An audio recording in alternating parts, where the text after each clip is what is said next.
మనం చాలా ముచ్చట్లల్లో ఈయన మాట ఏందయ్యా అంటే అబ్బా అన్నకు మత్తు భూమి మీద బిర్యానీ బాగానే బాగున్నది రో ప్రాణాలతో బచాయించిండు కిస్మత్ అంటే అన్నది అని అంటుంటాం కదా. ఇప్పుడు ఒక అన్నకు ఎదురైన సంఘటన చూసి ప్రతి ఒక్కరు సోషల్ మీడియాలో వీడియోని తిప్పుకుంటా అమ్మా అన్నా నువ్వు నిజంగా అదృష్టవంతునివి అన్నా నీకు మళ్ళొక జన్మ వచ్చినట్టే బోనస్ అని చెప్పి మస్తు కామెంట్లు పెడుతున్నారు.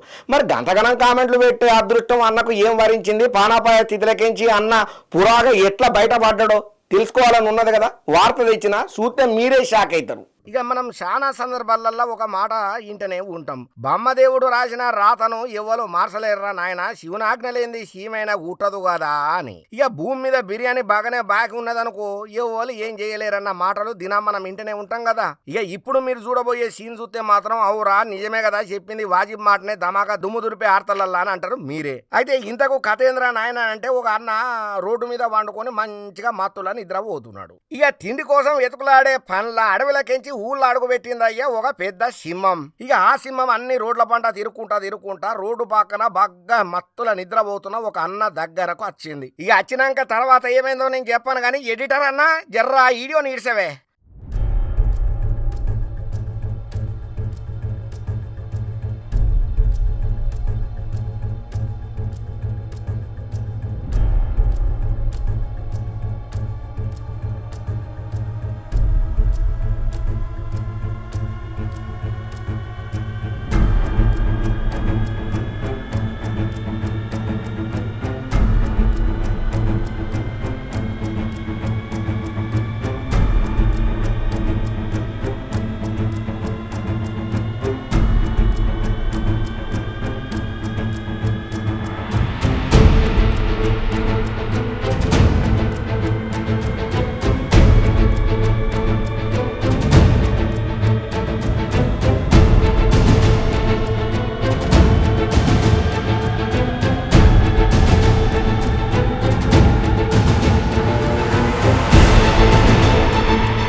చూసిండ్రా అన్నకు ఎంత పానగండం తప్పిందో. సరే పక్క పంటి అన్న నిద్రపోతుంటే చూసి చూన్నట్టుగా పోయింది కదా, అవతలకు పోయింది సింహమని అనుకుంటే మళ్ళా దానికి ఏం డౌట్ అనుమానం కొట్టిందో. అగ్గో నేను ఇంత ముందు ఒక మనిషి పండుకోగా చూసిన కదా, ఇంతకు వాని కథేంది కమానిషేంది బతుకున్నాడా పీకిండా అని చెప్పి మళ్ళొక పారు వచ్చి అన్నను మొత్తం గట్టిగానే వాసన చూసిందట. చూసిన తర్వాత మళ్ళేమనుకున్నదో ఏ గీని మాంసం ముద్ద మనకేం మనకొత్తది చెట కండలేదనుకున్నదో ఏమో గానీ నా కడుపు నిండదనుకున్నదో తెలియదు కానీ మొత్తానికైతే మళ్ళా వెనకకు మరలి అట్నుంచి అటే పీకింది. మరి అన్న సింహం వచ్చినా ఎరక పట్టలేనంత గంత గాఢ నిద్రలా ఎందుకున్నాడో ఏమో తెలియదు కానీ మొత్తానికైతే అన్నకు బాగానే బిర్యానీ బాకీ ఉన్నది, పానాలు బచాయించింది. సింహం వచ్చి మనిషి వాసన చూసుడంటే మామూలు ముచ్చట కాదు.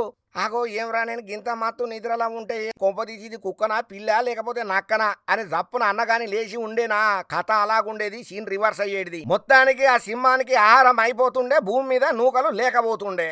మరి తిల్లారన్న ఈ వీడియో చూసిండో లేదో తెలియదు కానీ పానాలు బచాయించినరా దేవుడా అనుకుంటా ఎన్ని శనార్థులు పెట్టుకున్నాడో దేవునికి మనం చెప్పనవసరం లేదు ప్రత్యేకంగా.